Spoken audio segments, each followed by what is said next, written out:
Hello, folks. Welcome to Between Awesome and Disaster. This is your host, Will Carey. I appreciate you guys being here. I hope you're doing well and hope you had a safe Thanksgiving and were only with those closest to you. I will say this: my wife and I we did a short Thanksgiving in Brooklyn with her parents.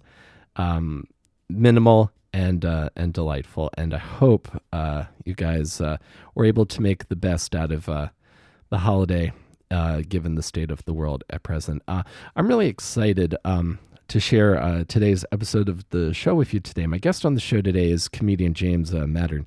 It's been a while since we've had couple weeks since we've talked comedy here on Between Awesome and Disaster, and I was especially excited to talk to James. James has a great solo podcast he does called The Commissioner of Comedy that we're going to talk about a lot, where he kind of talks about his feelings and opinions on the etiquette and the culture of stand-up when it comes to certain topics. And I was really and I've also known James as being one of the funniest comics in New York City. I routinely see him. I would always see him like hosting at places like Stand Up New York, Comics Trip, and he's just a very one of those. Again, there's so many comics in this New York comedy scene. They're just like always funny, always solid. You cannot find any faults in their funniness. And James is one of those guys. So I was excited to get to chat with him. He's also from Vegas, which is a city that you might never think about what it's like to grow up there. So we had a great chat about that. And this is just, there's a lot to take from this if you are a comedy, if you are in comedy, if you are a comedy person. I think there's some excellent wisdom to be had from this. I definitely know that I learned a lot from this conversation. So I appreciate you guys being here. Again, as if you want, you should definitely check out James's podcast, The Commissioner of Comedy, wherever you get your podcasts. And if you guys want to listen to more episodes of this show, we are available wherever you get your podcasts. We are on Apple, Stitcher, and Spotify. I also want to let you guys know I started doing a second podcast with my wife, Chelsea, called the Hallmark After Show 2020 podcast, where she and I sit down and review and discuss all of the Hallmark premiere Christmas movies that'll be coming out this year, which has been a very fun thing to get to do. And I always like spending time with my wife, so getting to do something creative with her has been very fun.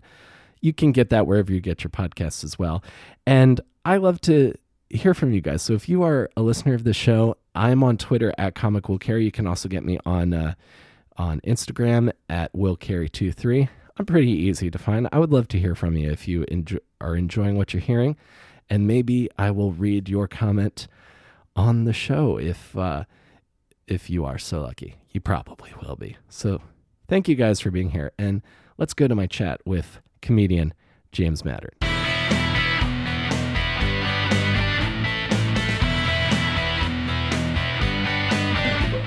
Absolutely, man. I'm excited to talk to you, James, because I think the last time I saw you in person might have been in a non-comedy context, might have been outside Yankee Stadium before a soccer match. I think I might have seen you and Anthony. That was 3-4 years ago. Yeah, it was a long time ago, man. Oh man, I remember I was real hungover, and that sun was not helping. Oh, I imagine not. Yeah, it was like one of those like really really hot like New York City days. Like New York from like late July to August is just like walking through a swamp constantly. Yeah, man, it is basically Krypton. The last scene, when the baby gets sent out, when Superman gets sent out, it's a burning sun, and it's just insanity. Yeah. Oh, 100%. I kind of like it though. Even like, and I feel like maybe you would relate to this because I always identify you as like a very like New York kind of guy. I don't know if you're originally from here or not, but when I think of like New York, like when I think of like New York comedians, I always think of like you and like your Sean Donnelly's, Mark Riccadonna before he moved, like the kind of the comedians that I think make up the fabric of the scene. I include you in that, James. Very kind. Interesting. Of the three of us, only one is from New York. If this was radio, if I was like Greenberg, ESPN Radio, find out which one is really a New Yorker, and then we go to a stupid commercial. Yeah, yeah, exactly. Got to push to commercial. Always the tease. Ugh. Yeah, man. You're also the first comic I've been able to like sit down and I'd love to kind of talk through this a little bit. I've been listening to your podcasts Oh, because cool, baby. which I feel this is the closest I've ever had to like a sit down, because people always compare comedy to the mob, Sure. This I think this it's a fair assessment. Yes. Yeah, basically, because it's all about like, oh, this guy, oh, he's a good guy, he's a friend of ours, he's a funny guy. It's like, oh yeah, you then yeah, let's see how funny you are. Like, Any that's civilians? Were they civilians? Or they one of us? Oh, they're civilians. Ugh. Whatever. Yeah. they don't get it. They don't get what we Yeah. go Yeah. through every night. But you're like the first comic, and I haven't really. I've been getting lots of condolences from friends of mine since civilian friends since the creek is closed. That was like a really Oh man.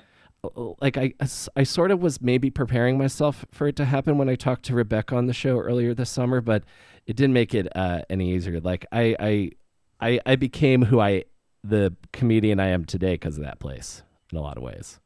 A lot of people have, man. I felt bad, man, when I eulogized it on the pod. It was because I'd only been there a few times in the last year or so, and Hmm. every time I went there, the show got canceled. But it meant something to go there, and it's incredibly far from where I live. But man, there's too many memories. It was the training ground for a lot of people, and that's the beauty of it. It's kind of fun, and you always appreciate that more than anything else. Like you will go back, even if you became a millionaire, which I never will be. You'll look back at like playing to four people, having drinks on a Wednesday at the creek with your buddies as a golden moment in your career. You will be like that. Oh, this $1 million, swimming through the $1 million like I'm Scrooge McDuck, that ain't making it. Being there and getting paid and goddamn chips and salsa that was the golden time of my career. That was the best. Oh, 100%, man. I remember like when I was like really in there, I remember thinking like there was that documentary about the original improv in New York over on by Knife Avenue, or like whenever I hear people talk about the Comedy Store in the 80s, Yeah. I feel like there's a generation of comics where we're going to continue to talk about the Creek like that in some way. Cuz it was Yo, my it's crazy because she announced it was over like a week after the last episode of the Comedy Store doc. yeah. So it was like you have all these feelings and you're like, oh man, I love our business. This is great. And then it's like, yeah, a place where you hung out and did your thing. That was a hangout, man. That's the thing. A lot of the places aren't conducive. I should use that word. I have a degree in journalism. You should learn how to enunciate it too. But it's like not conducive to hanging out. I mean, the cellar is to a point, but if you don't Mhm. work there, it's kind of weird. And the creek, like I said, man, you could just show up. You just show up, and you're gonna find someone who is relating to how you feel about comedy at that point in your life and your career. There was always someone to be like, "Oh yeah, man, you're right. This just happened to me too." It was the best, and Mhm. now it's fucking close.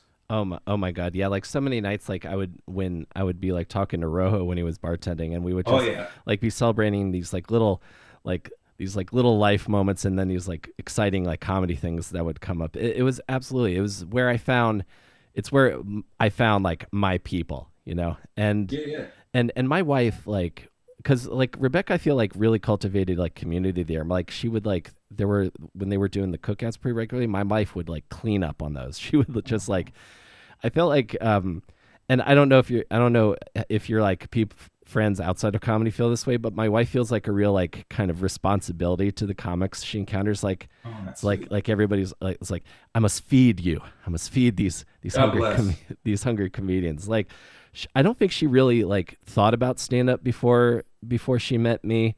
But she's like very into the culture now, and she's like, I just saw this person talk about being dumped 2 days ago. How could they have gotten dumped again? Like those kind of conversations.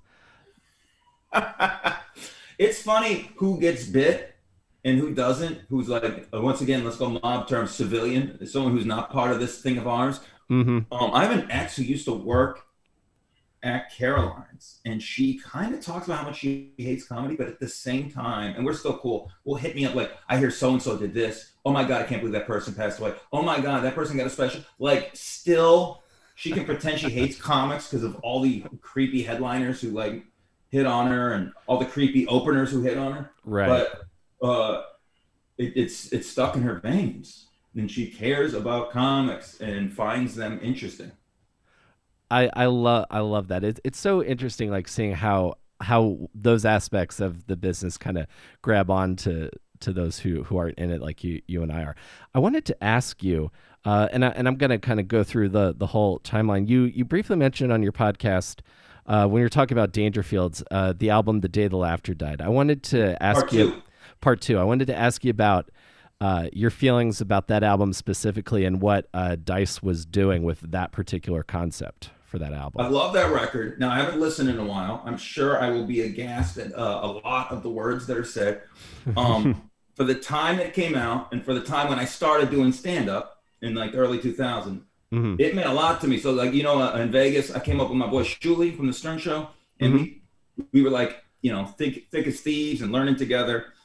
He turned me onto that record, and I thought it was the best. It's the free association, the bombing on purpose.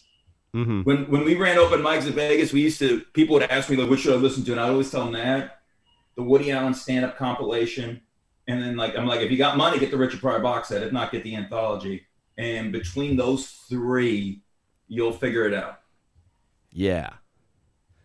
Yeah, absolutely. That's a pretty good setup. I almost feel like some of the deliberate like sticking like a finger in your finger in the audience's face kind of that Dice did. I felt like that was early. What gets described as like alt, not even alt comedy. That's not the right thing I want to say, but that kind of like that sort of like performance art kind of side of stand up. It's incredibly punk rock, which I don't think he probably would like a single punk rock artist.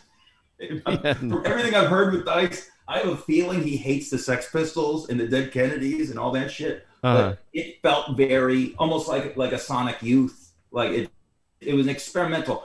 Truth is, I don't think it's as organic as it comes off. I believe it is somewhat staged. Tony kind of told me that, the owner Dangerfields. I'm like, stop telling me, Tony. I just started working here. I don't want the bloom off the flower, whatever that analogy is. I just want, this is where this happened, where the album ends with the mic slamming on the ground because he's going to go fight the guy.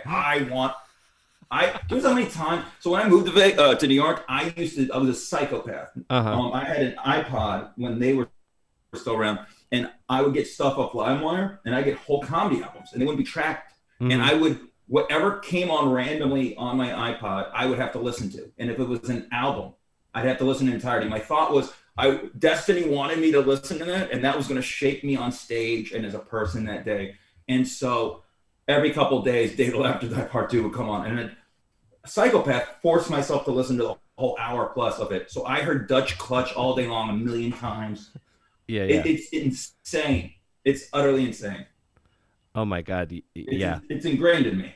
100%. Like for me, those albums, like when I first learned that stand-up could be, I used to think stand-up was just like long stories. And then when I learned that stand-up could be things like weird, absurd thoughts or like absurd sentences, it was that same kind of like mind expanding feeling. Like it's like, that was like the programming that set me up for what I would get into doing. You're originally from Vegas? Yeah, dude. Can't win them all, baby.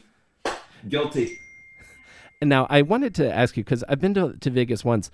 Where do real people live in Las Vegas? Because the Strip, I know, is not real Las Vegas. I'm sure there's real humans that live in that city too. Yeah, it's crazy. People always used to ask me, like, I honestly got asked once, waiting tables, hey, let me ask them, do you live here? It's like, do you think I'm commuting from like Phoenix or LA to be at the Rainforest Cafe? Are you nuts? Like, people don't believe it. Right. Yeah, I mean, it just surrounds, within minutes of the Strip, there's places, So I grew about 20 to 30 minutes on a good day once. I got to the Riviera from my house on a Sunday morning at 6 a.m. in 14 minutes to go be a lifeguard. So that was the quickest ever. So I was like within that range. Uh-huh. In the East Side, which is now really rough, and it's my home. And yeah, I mean, it's crazy. It's nuts. Like people, like you don't go to the strip unless you work usually. Like Right. no one hangs out usually at a casino if you're from Vegas. All the debauchery I know and has shaped me has come on in dingy bars at 4 or 5 in the morning. Mom and pop type bars, just Mm-hmm. dives and shit, and just you see the absolute most insane things at these little places with like 7 people at a time. It's crazy.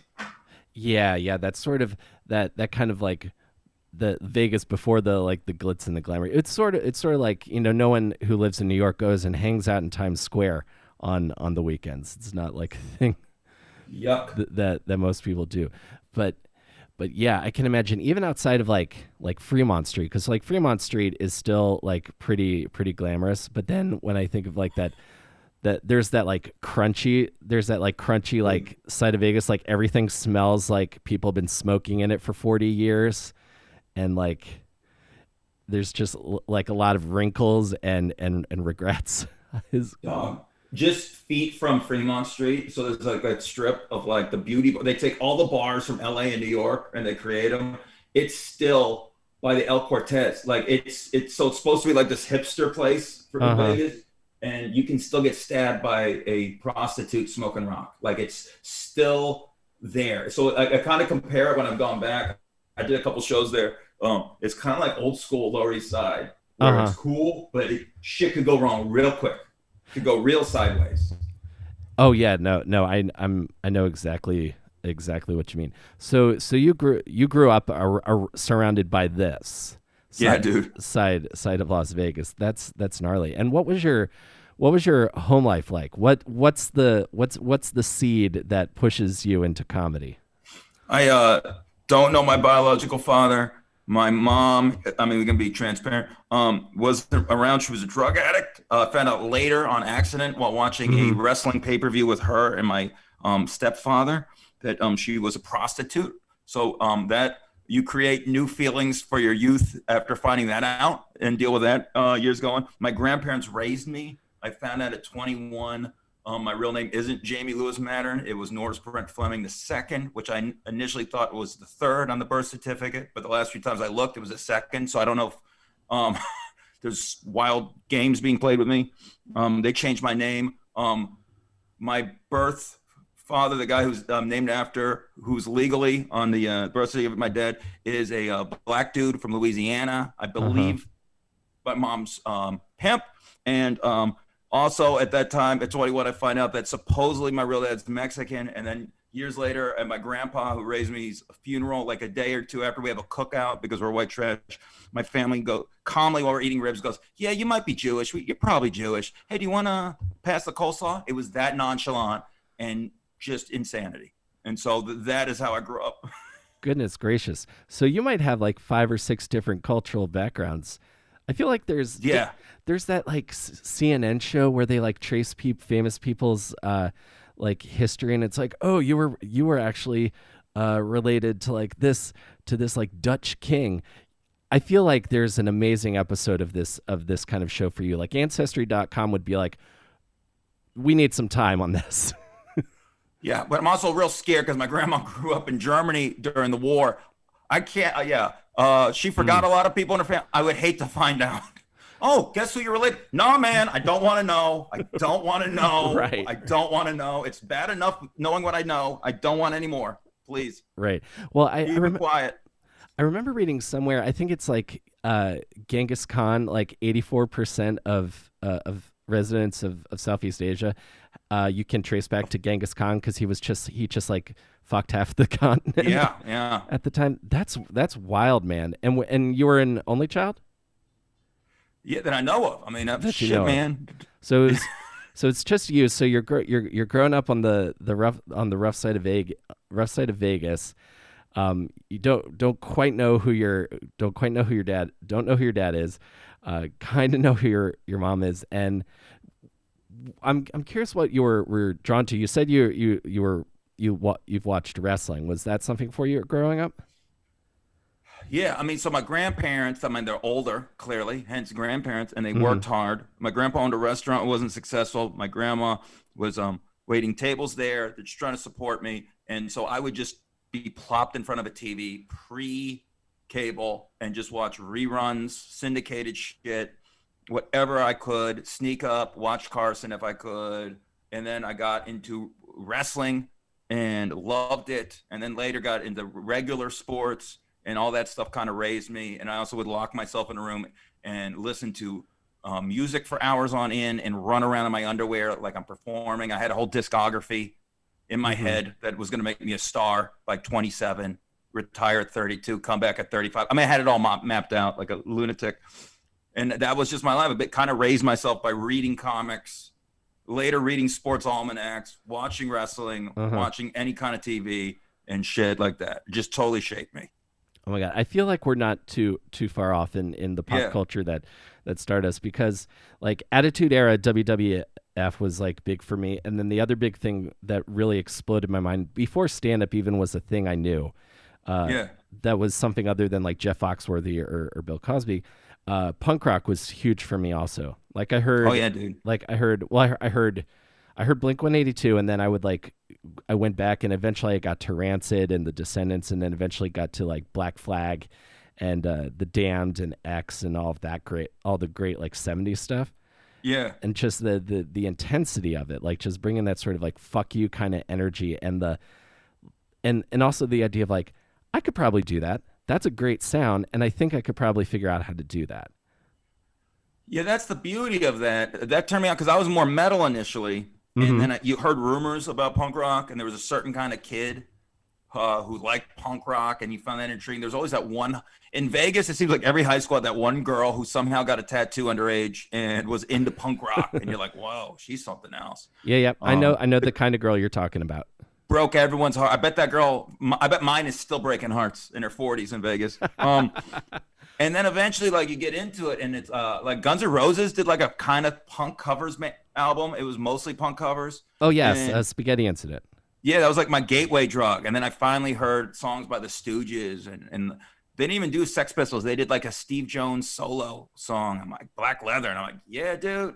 And then you get into it, and you realize, yeah, man. Anyone could do it. I learned how to play, like I was a bass player, but I learned guitar by playing to the Ramones when I switched over. Like it's just, Yeah. and that's kind of the power you should have as a comic. Like just go out there and figure the shit out Mm-hmm. and just have no limits. And like you'll get better the more you do it, but don't worry about what you don't know now. Like what Yeah. people don't realize is a lot of these guys are great musicians now. Like it'd be Mm-hmm. really hard to do something for 30 years and still suck. Oh yeah, 100%. You like you have to actively try not to improve. Yeah, But Steve Jones of the Sex Pistols became a legendary studio musician. Made a living, has a house in the Hollywood Hills because of fucking playing on other people's tracks. mm-hmm. I I mean, love it that. just happens. But Yeah. it's the love. It's like, well, I won't be limited or intimidated by not knowing. Like that's the scariest part about comedy, right? It's like either you like think you know it all from the jump, or you're too scared, and you're like, I don't know, it's a lot going on. You just got to dive in and take your lumps. Be willing to take your lumps, and that's like kind of what punk rock was. Oh, 100%. Yeah, yeah, somebody in the crowd will probably punch you. Um and you'll be and you'll I've probably had it. be fine. The same way like you will bomb as a stand-up. You will have Yeah, some yeah. you'll have some shows that'll physically won't feel good to be on stage during, but you'll wake up the next morning and be okay. Yeah, I always tell this. So back in the old timey days, I would host the auditions at the comic strip on Tuesday for the most part, and I Uh-huh. would tell everyone this.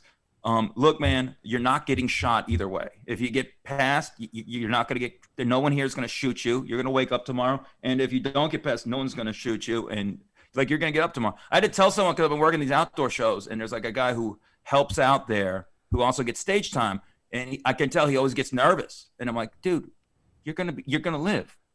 Mhm. This is important, but also not important. Just go out there and be who you are. Don't worry about anything. And if it doesn't go well, you love doing it. You'll go do it again, and you'll just keep doing it till you're fucking good. Who cares? Yeah, basically. And the excite and something that I find is important to remember, especially when you're a comic, is that the middle parts are exciting too. Like, don't expect everything to.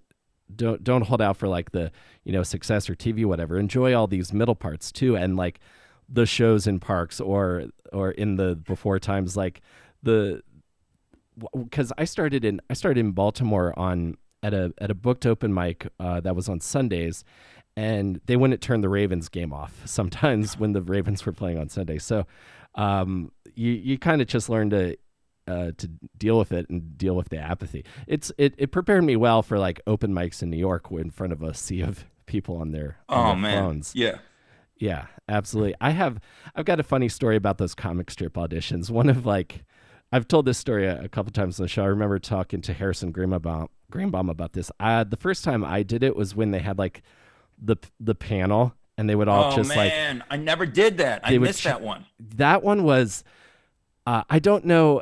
It's a good story now, so I'm at least glad it happened. But like Modi completely tore me apart. I think Dante Nero said I had childbearing hips, and then Wow.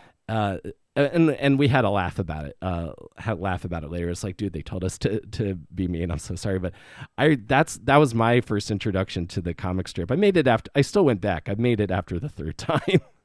There it is.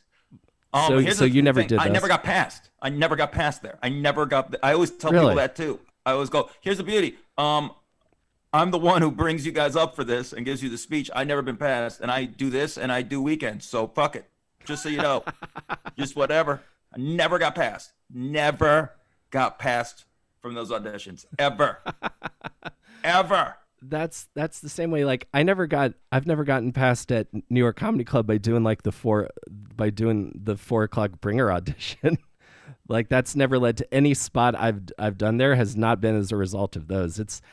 And that's what I think is kind of like drives some comics insane. And I don't know if you'd ever want to do an episode of your show about this, but like figuring out how to get in at clubs in New York is baffling to many. So I've just decided to just continue doing shows and then just see what happens and live my life. Yeah, because you got a beautiful brain in between those ears, because that is the right way to do it. I touched upon it for a second. I'm going to do like a full episode on it, but it's I don't know how many, I don't think I've ever really fully been told pass. I guess once, and it was an accident. I mean, it's a lot of times they never even use the word pass, and I think people really love that word and really want it to be like a thing and a magical moment. It's usually accidental. Mm-hmm. It's something like, dude, I gave up. I told this story on the pod. I gave up on stand up New York, and the booker was bartending that night. And I remember going to Sarah, who I've known forever, the server there, because I used to do produced shows and all that for everyone. Yeah. And I'm like, you know what? He ain't gonna pay attention. Just do this for me, right? And she's like, that's right, baby. Do it for you.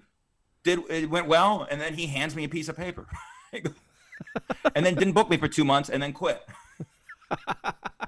And luckily, I was in the system though, and Benji, who took over, tried out everyone, and took a liking to me, and I worked. But it was a pure accident. It was just go and do your spot late on a Sunday, like 11:50 on a Sunday and shit. I think people just paid their bills, and I was like the closer or the second co-closer after the bills, and it was a shit spot, and I just was cranky and just did my thing and didn't care. That is like the key. People always hit me up, like, how do you pass the clubs? It's like, I don't really know. One day I looked up and I worked at most places, and it took me a second to realize I did. And it's like, oh, I guess I should have enjoyed the process more on the way there. Like you think it's going to be a magical moment. And it usually isn't. It's just, hey, can you come in on Wednesday at 9:30? And you're just and then you wait 3 more months, and then you get Wednesday at 10:30 and shit like that. And it's just like, and then slowly you realize, oh, I'm working these places now. Mm-hmm. Yeah, but it's not like you don't get knighted. Yeah, you don't. Rare. I think the seller kind of does that. Yeah, that's what I've heard. I've heard that like you need like basically like a gaggle to say he's a friend of ours, and then that's how you get your audition at the seller. I don't really know. No, and I've stopped like worrying about it. But it's the same thing. Like enjoying the process. Like every check spot I've ever done at Stand Up New York, I felt like I was headlining Carnegie Hall. Like I was just so excited to be in these rooms. Yeah, just to be in those rooms. Was like that's why I moved here originally. Did you start comedy in Vegas or did you start in New York? Vegas, 5 years, man. You were in Vegas for 5 years. So what was Vegas like at that time? Because I did Steve McNeely's show that is out. Sweetheart. He's a great dude. That out by where the Pawn Stars pawn shop is. I Yeah. did that show. That show's great. Where else were you getting up when you first started in Vegas? So, are you a Star Wars guy or no? Hell yeah, I love Star Wars. Yeah, it's kind of like you're playing Mos Eisley. It's like at that bar where they recruit Han and Chewie. Those Right. are like the places we're doing stand up. Like I play, let's see, across diagonally from the old Sahara, there was a shopping center next to the world's largest rug store and the world's largest novelty shop. And Mhm. it was a shitty bar. And all the crackheads from, do you remember Bum Fights? Were you old enough to remember those tapes? I've Bum heard of it, Fights. but I never watched it. Yeah. Yeah. Those celebrities would hang out at the bar because that shopping center is in front of a notorious bad neighborhood in Vegas. And Vegas barely has neighborhoods. They're starting to do it, but for 30, 40 years, the worst part of town has always been called Naked City. And so those people would come in the middle of your set, and we would do this place 2 times a week. And on Saturdays, we would be the warm-up act for an all-black, all-male strip review called the Black Stallions. I'm not making this up. They would be in the back, and they would be all dressed up and getting themselves ready, and we'd be finishing up. And that is the type. And people during our show are not paying attention. They're pissing away all their rent money on goddamn video poker and buying drugs, and it's just the worst. But it was a great lesson, and yeah, we were happy to do that, and we would perform that and sit on those chairs and be like, they used to have sofas on the stage. We're like, oh my god, this is disgusting. We can't sit on this. There's gonna be lap dances here, and we're in front of like a crack den. We can't do this. That's the perfect. I feel like that's the perfect origin story for a stand-up comic. Yeah, like especially that like old vinyl that has just not been cleaned Dude. in years. It's like STDs from like Calvin Coolidge's administration. Yes, buddy, it's the worst and the roughest. And so we had a crew called the Renegades of Comedy, me, Shuli, and a couple other guys. And one dude's like a family man in Missouri now. He used to do characters, and he had one called Stewie Morrison. So it was Jim Morrison's cousin, and so he did a Morrison impression. He put on glasses, and he used to open wherever he's at with "You're all a bunch of mindless slaves," which is something Morrison used to do. One night he does it at Honest John's while the Black Stallions are there, and we had to diffuse a unbelievable problem that night. And it's like, Oh my no, God. man, this guy, he used to open like that. He doesn't mean it like this, blah, blah, blah. And it was fucking scary. It was like, we're not getting out of here alive. We might need the bum fight crackheads to have our back. It was getting tough. They ended up being cool. They were cool dudes, and they liked me and Shuli a lot. But like, yo, your boy got to chill that shit out. And it's like, no, it was wild, dude. It was just... Dude, it almost felt like crazy. a Tarantino movie. It almost became like a standoff. It was like no one's getting out of here alive, huh? I'm totally seeing it, just like Death Proof. It's like after that, people being mad at you on Twitter isn't really that big of a deal anymore. Dude, it was wild. That's gnarly, man. I want to ask you, was Ron Schock around Vegas during this time? I remember the name. I never met him, but everyone talked about him. He was one of. I think he used to roll with the. I'm not gonna. I'm the Outlaws of Comedy. Like, Outlaws of Comedy. Yeah, like Jimmy Pineapple, Clearly ripped off. Yeah. Yeah, like Kinnison, like all of those dudes. His life story, if you ever like his he did like one episode of WTF before he passed away, if you ever find that episode, because he went from like being like in jail and then in the army to being like the head of a publishing company to then being a comedian. Dude lived like 4 or 5 lives. And he was like a big presence in Vegas, I think, during the 90s leading into the 2000s. I always heard of him. I missed a couple waves. I missed Joe Coy. Mm-hmm. And I've told him that. He won't remember, but it's okay. I've told him 2 different radio and podcasts we've done. And I missed Tripoli by like a month, but he influenced the people who took me under their wings. Tripoli put under their wings, or his wings. So he's kind of like my comedy grandfather. But you always heard about like those guys. Yeah, no, Who got out of Vegas. hmm. Yeah, totally. Like there's there's kind of like a class system. Like so, you were Yeah. like a sophomore, and Tripoli's like maybe had just graduated. Master school. I mean, he would show up randomly on a Sunday at this place we ran, which was just a step ahead of Honest John's. I mean, this Hmm. back room next to another horrible strip club and a miniature golf place Uh huh. on Industrial Avenue. It's like it looked like you could get whacked at any time in that place. And he would show up and just do 12 minutes of blinding stuff. And you're like, oh, I suck. I really need to postpone me moving to New York or LA another year because I'm worthless. That's the comic. He would just come up and do these impressions of Kobe Bryant as the Hulk and lift up chairs, and you're like, I'm done. I should be a lawyer. My family's right. Holy shit. Oh my God. Yeah, I know that we had guys like that in Baltimore because I was doing this like very like Mitch Hedberg. I started like very Mitch Hedberg. I was doing this like very like slow like one liner kind of thing, and then I would Right. be on the same bills with just like crushers, kind of comics, and I like to feel that I learned from that, but at the time you're just kind of like, oh right, I'm gonna just keep bombing doing my thing until I figure out how to adapt. But that, I mean, the fact that you could embrace that, that's the victory. Like a lot of people don't. They don't get it. It's like that you're going to have to adapt how to do that act because you're not always just going to be the only act. You're going to have to follow people with energy in that, and a lot of people don't get that. And that's a victory. Those are those small victories we figure out along the way. Like that's something you just finally do, and you're like, okay, I did it. But it's like that you really should hug yourself for that because Y- it's a big deal. To a lot of people never come to that grips, never figure that shit out, man.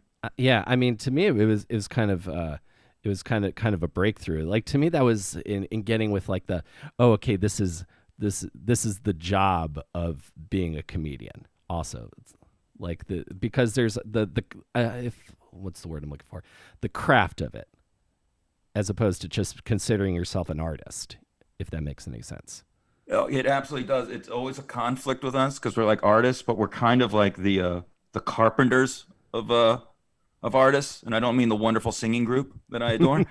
I mean like blue collar union carpenters. So that's one of the reasons why we don't get respect as a whole by a lot of people. It seems Hmm. like anyone could just put in their hours and get good at this, Yeah. and some people do. I'm not going to drop names. I always flirt with it on the podcast, but there's a lot of people who are color by numbers who are making a living in our business, and they're Hmm. not really artists. They kind of just figured out how to do it, and it should be kind of a middle ground where it's the job of it and you're still an artist. There is a sweet spot, I think. I think so. Kind of like there's like the difference between being like a Greta Van Fleet and then being like a Led Zeppelin cover band. That's kind of how I would approach it. And then That's so interesting. I would prefer the cover band, to be quite honest. So I've heard one song of theirs. I'm more like a punk rock kind of guy. That punk rock and interestingly enough, Japanese punk rock is kind of where I'm listening to nowadays. oh, cool, man. But I've listened to one Van Fleet song and I was like, you guys like Led Zeppelin. Same way, you remember that band Jet? You know, Jet, yes. I listened to them, was like, someone had some AC/DC records growing up. Or I liked Kicks too. Kicks were from Baltimore. They were kind of like a very AC/DC mold kind Oh of a my band. god, you won't believe I just interviewed them 3 weeks ago, No way. dude. Yeah, this is crazy. So I fill in for Big J a few times a month, usually on the SDR Sex, Drugs, and Rock and Roll show on Gas Digital. Oh, really? And they had Kicks on. So Shannon, the producer, be like, "Hey, do you want to do this with Kicks?" I'm like, "Don't close your fucking eyes." Yeah, I'm fucking there. Yeah. The sweetest dudes of all time, Uh huh. and the guitar player. Oh, you gotta go listen to that episode. Has had the craziest life you'll ever hear in your life. He's been tested for fucking the vaccine already. Oh my God. For the COVID vaccine? Yeah, and dude, it's the Whoa. craziest. Yeah, I met those dudes on Zoom, but it was the greatest. It was like little 10-year-old me in the desert, Uh huh. little metalhead me was like, yeah, Kicks, what up? Dude, that's so awesome. I'm so glad you got to have that. That's killer, man. I'm gonna have to go and listen to that. I don't know Big J, but I always felt like I would get along with him because he's kind of like a rocker kind of dude. So I always feel like I would get along with that guy. That's awesome. That's awesome, man. I got to interview Mitch Allen from SR-71 this year. Dream come true. Okay, yeah. Because they're like my favorite, like one of my top favorite bands of all time. Okay, so you're starting in. Do you get nervous? Oh, What's that? Do I get nervous? When you talk to like heroes? Honestly, not really, because I guess in the back of my mind, I'm always afraid that it's not gonna go as well as I hope it will. But generally, no, because I try to approach people as people, and like, I really like this, and I'm curious about these aspects of your work, so I'm gonna ask you about it. And most of the people I've talked to have been very cool. It's good. I'm always scared. There was an episode of Growing Pains, which was like the Family Ties ripoff for the '80s, Hmm. and where Kirk Cameron meets his favorite rock star, who's supposed to be like a Springsteen guy, Uh-huh. and he can hear him through the dressing room. I don't want to see these stupid kids, and I don't like that kid. And then he brings him in, and the guy's all phony, and I'm like, oh my god. So anytime I meet someone I admire, I'm Hmm. petrified. I'm like, please don't be that fucking asshole in the Family Ties ripoff. Please don't be that asshole. Right. Please be cool. Please don't break my heart. Please don't make me delete all your music I have saved on Spotify and throw away merch. Like my favorite basketball player is Larry Bird, Uh-huh. and if I ever met him, oh my god, he was a dick. Or like I love Kevin Garnett, who I think's intense. If I meet them, what do I do with what do I do with the memories that they've given me of niceness? I have to erase them now, of winning titles and Right. putting all my sweat and screaming for them. And it's like, oh, you called me an asshole. Fuck, shit. My whole 30 years of my life's gone now. Yeah, I know that's the big that's always the big worry. Luckily, it hasn't happened to me yet, so I've got my fingers crossed. It's gonna I'm gonna continue the average. When did you move to New York? Oh, 06, man. Oh, six. Okay, so and then when you first got to the city, were you like starting over, kind of? So you'd been a comic for like 5 years. Yeah, and I thought it was hot shit because I did like Uh huh. 7 road gigs. Ugh, Oh, asshole. oh yeah, going to like Reno and stuff. Palm Springs and town you never heard of in Northern California or Central California. We played, what was it? The bragging part of this town was that it was porn star Aurora Snow's hometown, which at least was a cool porn star. She seems like she gets it. Yeah. And uh, yeah, I came in. But I did, luckily, because Shuli moved here because of Stern, and I did a Mm-hmm. few things for them, like not on the show, but other things around there. So that gave me a little bit more clout, like to do things. Like this girl would run an open mic on Stand Up New York and not charge me because of that, Mm-hmm. and give me a good spot. Yeah, that's always good. When for anybody listening to this who doesn't know how open mics in New York work, when you first move here, the majority of the time, unless you were at the Creek, which is part of what was great about it, you were paying $5 to do the open mic, and sometimes you were going up after 2.5 hours, and the only other people there were the person who just went on because they're still putting their coat on, and and the person who's maybe after you. So getting that like 2 to 3 spot at the mic so you could then go run and do like two others was Yeah. vital to when you first get to the city. Yeah. And this lady at Stand Up New York, bless her heart, would do 30 minutes up front. The Oh my host, God. 30 minutes, Uh-huh. and do 5 to 10 between every comic. And so she would throw on her friends, and I was on that list in the first 5 or 6. Hmm. Sometimes not get to the people who paid because they had to clean up the room and get going for the house show. For the show. Oh my And I God. don't know if they gave the money back. I don't think they did. And it was insane. I seen this woman pull people off the streets. The streets. Like, hold on, I gotta get my friend. She's hilarious. Girl wasn't even in comedy mode, went and bombed for 7 minutes, ate someone else's spot, didn't even want to perform. And then a homegirl comes up and does like another 10 minutes. Greatest thing ever. Greatest thing ever. Oh, that's wild. I used to always remember because when I was working at Starbucks, I would hit Stand Up New York first. I would get to that one at 5. I would like get off work at like sometimes I would get off work at like 2 o'clock and I would sleep in Central Park. Wow. That's a good place to nap. I've done it. Yeah, it's not too bad. And if you're sitting on a bench, no one ever bothered me. I'm also a pretty big dude, so I look like a giant. Like if you wake me up, I'll probably catch you. um, Grab their arm, yeah, headbutt them and shit. Yeah. exactly. Be like, excuse me. So you were and you did some stuff with Shuli from Stern when you first got here also. Did you ever like go on radio on Sirius? I went on Sirius. I ended up being a regular for a hot minute on. So Howard tried to do other programming when he went there. I was on their sports show. Uh-huh. Scott Farrell, who I grew up listening to in Vegas. Like I loved him, and when he left, when things were more local, I was furious. And then he came back. Like the year before I came to New York, he was starting to fill in at Fox Sports Radio on the weekends, and when people were sick, and I'm like, this is great. And then months later, I'm on air doing the whole show with him. Like it's crazy. That's And wild, so, man. yeah.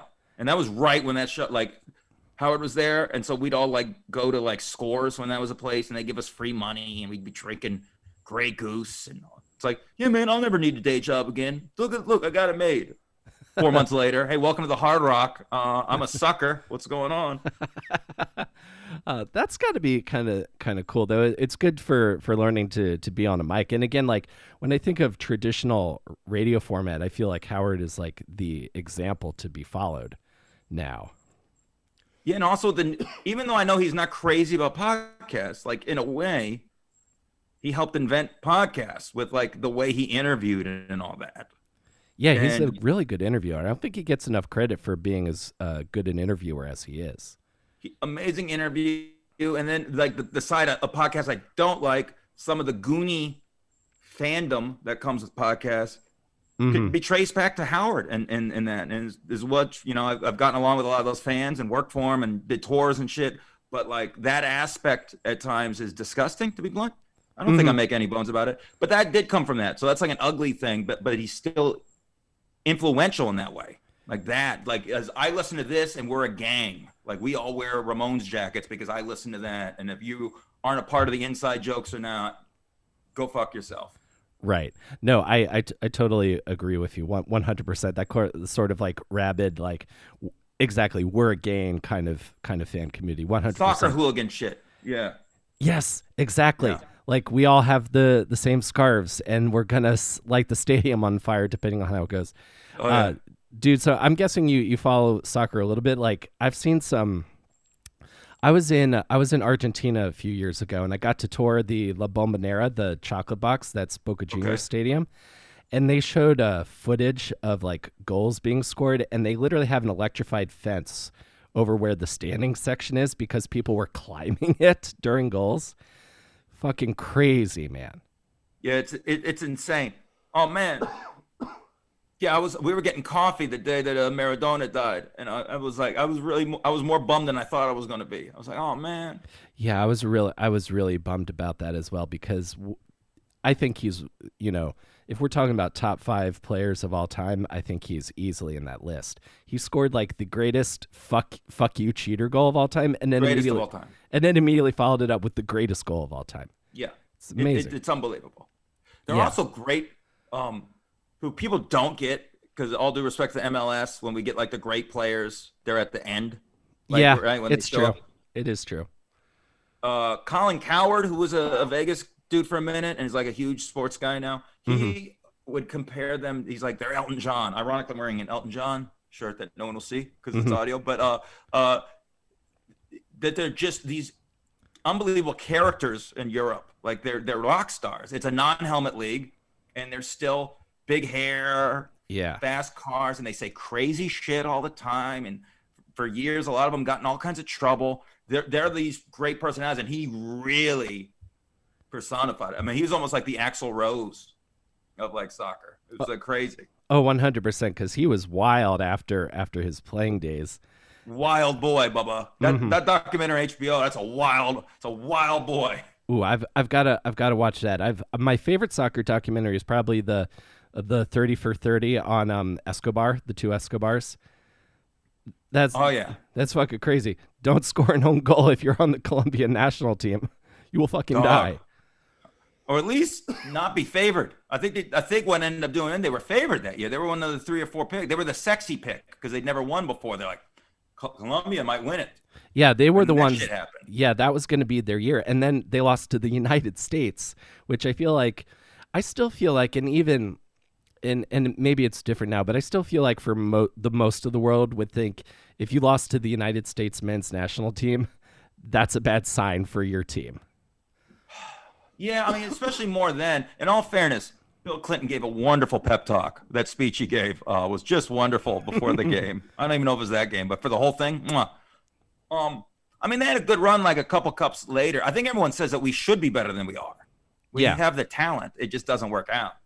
Yeah, we And the we absolutely resources. yeah, we absolutely do. It's just for some reason it's not quite gelling the way the women's team does.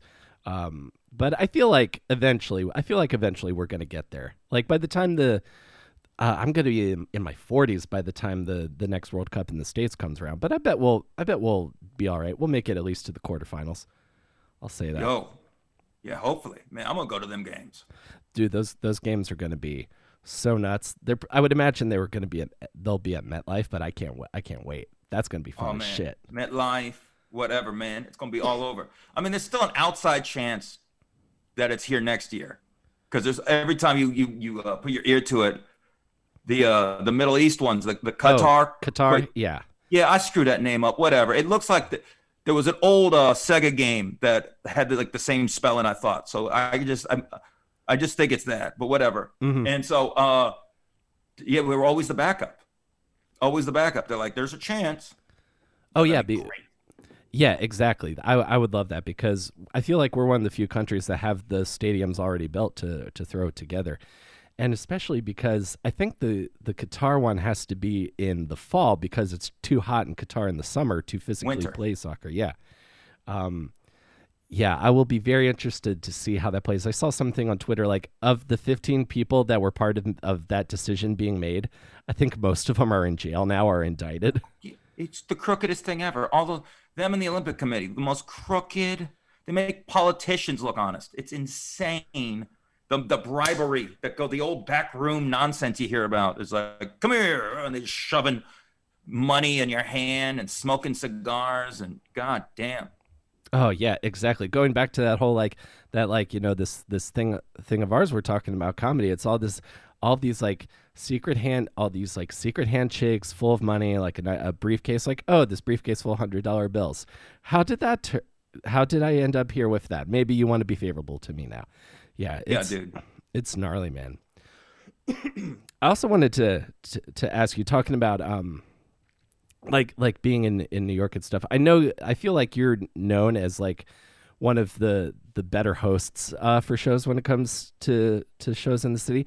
I wanted to ask you about this what you think goes into being a good host, because I think too often the host on shows is like the least experienced comic traditionally, and I don't think that should be the case. You know what I mean? Yeah, it's become a thing, especially that on the road because it's cheaper. Luckily, I work for some people who like pay me correctly to host, so I'll go do it, and it's like cool. Some people care about that position, and some don't. You just gotta kind of be selfless.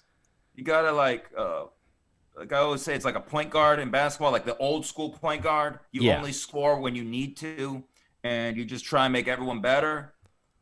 Man, when I came back from quarantine, right before I left New York, I had to stay inside for 2 weeks, and then I had a week to do park shows, and then I hung out with someone. I ended up making an episode about this on the pod, and this dude got really mouthy with me, and he's telling me that it's not the job to make anyone better; it's the job as the host to kill. And if you bury the act behind you, whatever. And it's like, nah, dog, it ain't. And I got like real angry, and it was we almost raised hands. It was kind of fun. Vintage, just New York goonery, whatever. Even in the middle of the pandemic, we still can get in fights on 9th Avenue over. No, man, that's a hacky way of thinking how to host. Fuck you. It was crazy. Uh-huh. Like it upsets me when people try to bury the other acts. What's the point? You know, it's like, Yeah. great. So they're going to tell you go headline next time. Well, this show went to shit. No one will come to. You just use an old wrestling term. You just kill the territory. Yeah, The exactly. host is going to be the best act. Why the fuck would I come back? All to satisfy your own ego. Yeah, like sometimes you got to serve the role of the show. If you're the host, it's not your show. It's like a customer service role almost. Yeah, and I've always told people. So look, man, like it probably appears like I'm not like I don't know. Like I have friends who are like big stars, and that never happened to me, and I never really cared. But without major credits, I have like not had a day job for almost a decade. Like I could work, I do okay, and you can find other things. So I always tell people that don't be scared to be a host, and it's, you know, you can make a living.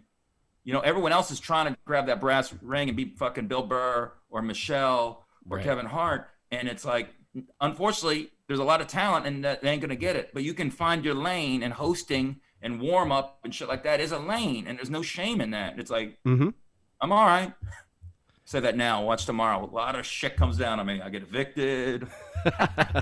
Yeah, Almost says comedy's banned for 5 years. Whatever. yeah. I also I'd love to talk to you about that too, because you're like one of those guys I feel that's really been like out there and doing stuff in comedy amidst the pandemic, and specifically with the stuff that's going on in New York with comedy being cited specifically by the governor with that and exotic dancing. I'm curious, what has it been like for you out there performing amidst the decline of society? Decline of Western Civilization, Part 4. The COVID years. Dude, I've been spending most of my time in suburban PA. Yeah. I just told them I wasn't coming back this weekend, and one of the headliners wants me to host. I'm like, look, I need a week in my apartment I'm overpaying for. I need a week here, and to, you know, maybe catch COVID on the train, going to do rooftop shows out here. Like, it's been fun. I think we're gonna look back at this as exciting that a lot of people figured out how to do shit in a very tough time. Yeah. And also, man, it's going to be a new world, man. Come summertime, people are going to still do outdoor shows. Mm-hmm. And if everyone's like vaccinated and going out again and all stir crazy, guess what? Places who figure out how to do outdoor shows that have indoor venues are going to run more shows. Mm-hmm. The potential of feast that is going to come out of this famine is amazing. People are good. Like my boy that I work for in PA, man, he already told me, he's like, every summer we're going to be outside. Whether we have to go inside again ever, that's another story. But it's like, I'm going to always do outdoor shows in the summer. People love it. He put sand on a goddamn parking lot. People are showing up, taking flip-flops up on their feet in the sand, beach balls, drinking White Claws, looking like they're going to a Beach Boys reunion in the 80s. People are having the time of their fucking lives in the middle of the scariest time I've been alive for. The scariest time I've been alive for. Mm-hmm. And people were making, you know, the old chicken salad out of chicken shit, man. It's like, that's what happened. But now people are going to do it. Why wouldn't you do more rooftop shows? Like, why wouldn't you do a park show? Well, like, this is a new way to do our shit. Plus, God willing, the old way comes back. It's great that people tried to figure this shit out. Oh yeah, there's like silver linings to the whole thing, and now we have all these new places. Like I've had this thought of like you know like big tent revivals like in the South, like big like church things but for comedy, like you could tour like that. Yeah, and people have been. I mean, dude, these parking lot shows. Look, Bert Kreischer didn't stop. He kept going at, like, there's all kinds of ways to do shit. Yeah, can you imagine when you don't have to socially distance, like to do a tent and just pack people in? Oh shit! And dude, the shows I've done outdoors with socially distance, it feels like more of a big deal, to be honest. And the few car shows I did one in Philly, which like they had screens and it was cool and the cars were close, and everyone bitches about the honking, dude. Honk laughs. I milked that shit like I was an Iron Maiden. I felt like it was like I was doing Run to the Hills, and then they honk, and it's like, oh yeah, you ready for Fear of the Dark? Okay, yeah, all right. Shit, Flight of Icarus coming up. Like I felt like a rock star, and like you have to work bigger. Like I felt like I was playing arena. Yeah, and that's a new thing that could come to us because of this. Yeah, I can totally see that. Have you played the Bel Air Diner in Astoria yet? Have you done that show that Jay Nog does? I did it for his taping. I did the warm up for that. It's one of the most fascinating, because like it's cars, but also people to the side, and then the workers are grabbing the mopeds to make deliveries. What a great microcosm for our business, because as beautiful as it is, it's fucking not logical at times, and it was just wonderfully chaotic. I was like, yep, this is comedy, and this is comedy in 2020. Hell yeah. I got people listening on the radio in their parking lot, and 8 people in front of me, 13 to the right of me, and it's crazy. It's like fitting. I think that should be the snapshot for comedy, at least for this year. What is comedy like? Look at that shit. That's what we do. That is how much we love it. One hundred We percent. it's great, but also insane. It's an insane setup. 100%. My apartment is 5 minutes from that diner, so I Oh remember. word. Yeah, I ordered from them all the time. I still haven't done that show, but that's the outdoor show I'm like would really love to get booked on because that's like my local spot. Yeah, yeah. I was walking by there. My wife and I were coming back from the city, and I heard like someone talking, and I was like, oh, I guess it's comedy night at Bel Air. I wonder who's on. And it was that sort of like da da da da da da da da. I was like, that kind of sounds like Dave Attell. And I Wow. walked closer, and his set ended right as I got there. But I was like, fucking one of the funniest comics of all fucking time is doing a show 5 minutes from my house. I love this fucking weird ass crazy time. There's like as much as watching the world descend into chaos is frightening for a lot of reasons. These little moments I'm gonna hold on to forever, 100%. I mean, the documentaries that are going to be in general, but also for like comedy about this year, or the oral history book, the shit we should just be making as we speak right now, Mm-hmm. is going to be awesome. I mean, I get emotional because I end up staying with my boy Joel in the Philly area and his family, and we talk about it. It's like it's so interesting to see how things are shuffling and the people who are trying to do things, and it's inspiring that some people aren't laying down and just waiting for the world to get normal, that they're doing the best they can. And then like he's like, Joel couldn't get an Attell, and he's had him twice already. Like, I mean, Mm-hmm. people, comics want to work, and it's inspiring that comics want to work and will get up and do things. And he probably didn't even get paid for that show, and he just went there and did it. Probably they gave him a goddamn breadstick. Like, it's just, that's what it is now. And it's beautiful, man, that people are looking forward and going, all right, what can we do now? It's awesome. It's a horrible time, and I obviously wish it never happened. But I am excited to see the innovations in our world and in our little bubble, in the comedy bubble going forward, and to see what we take from this.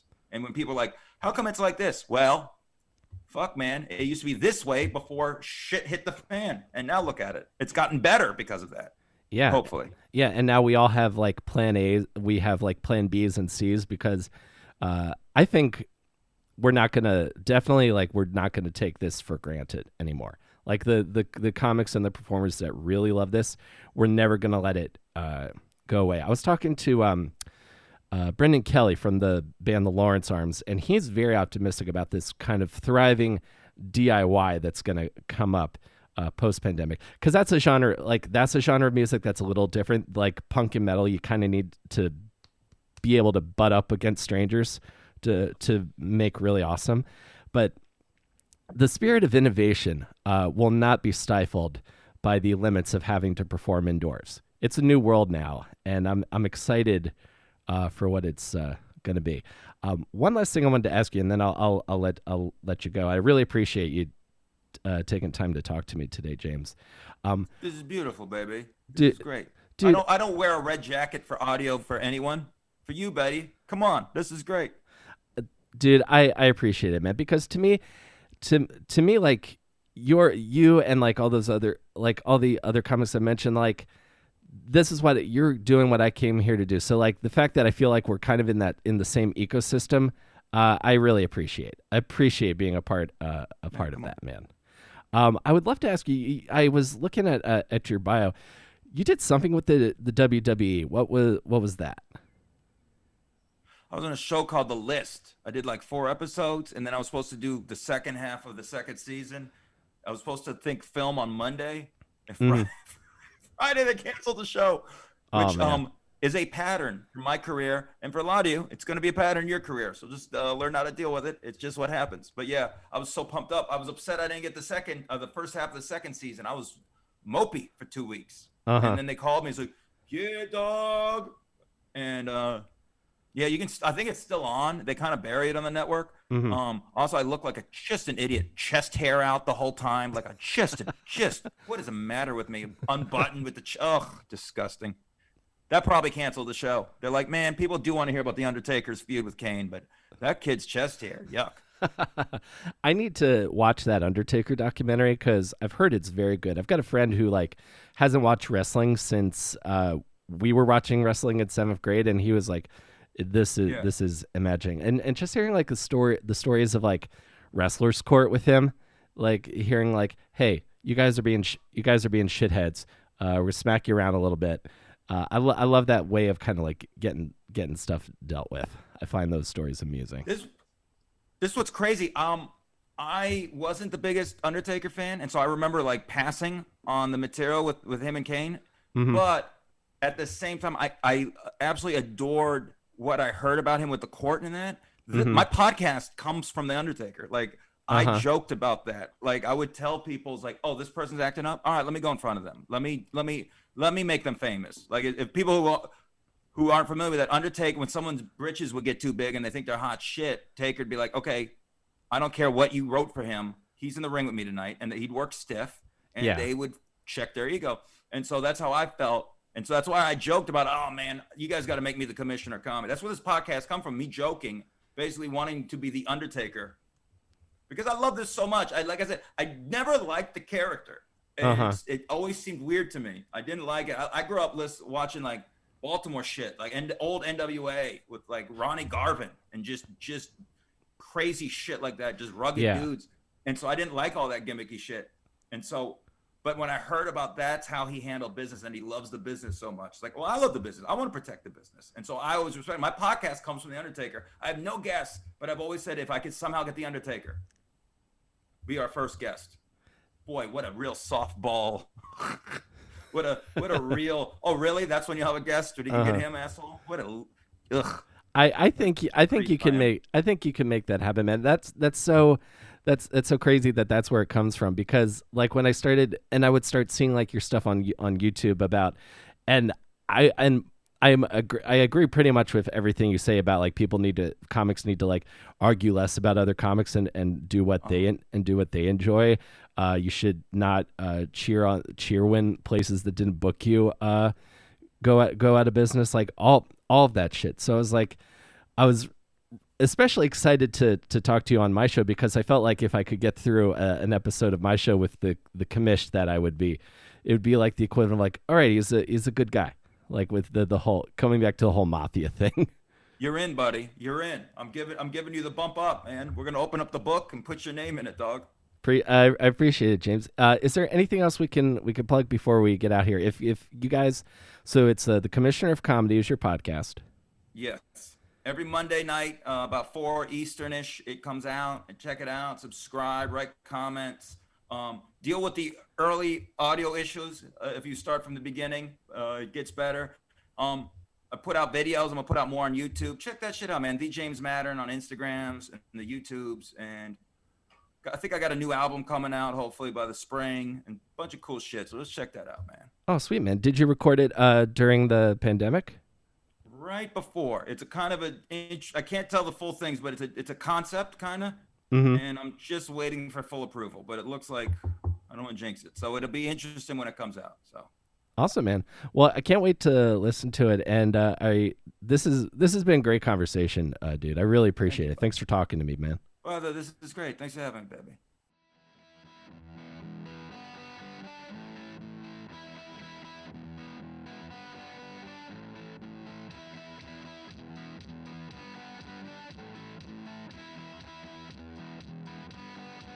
Funny guy, insightful guy, and I agree with him on a lot of stuff when it comes to comedy.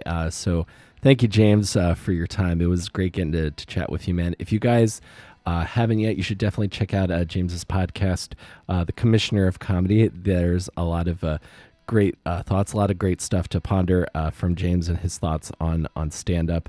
I appreciate you guys being here. That's our show for the week. If you guys enjoyed this, I have over 190 other episodes for you to enjoy and check out as well, from people in comedy, in music, acting. There's a lot of I've been fortunate enough to have some really awesome conversations with people this year.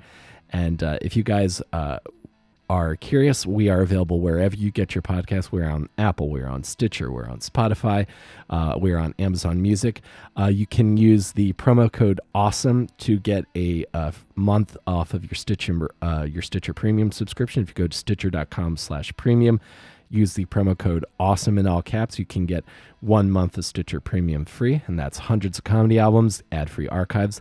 Gets you a lot of stuff to listen to, which is, I imagine, helpful for a lot of you out there, as it is for me. I also want to give a shout out to my supporter on Patreon at the awesome producer level, Mary Beth Mooney. Thank you so much for your support. I sincerely appreciate it.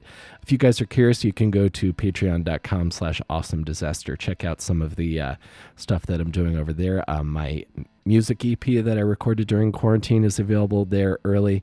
Some other songs I've done for my band Bright Ugly. And some custom, I can make some custom playlists as well for you as well. That's patreon.com/awesomedisaster. And I really appreciate everybody who's here and listening. I hope you continue to have a great holiday season. Hanukkah and Christmas will be upon us soon.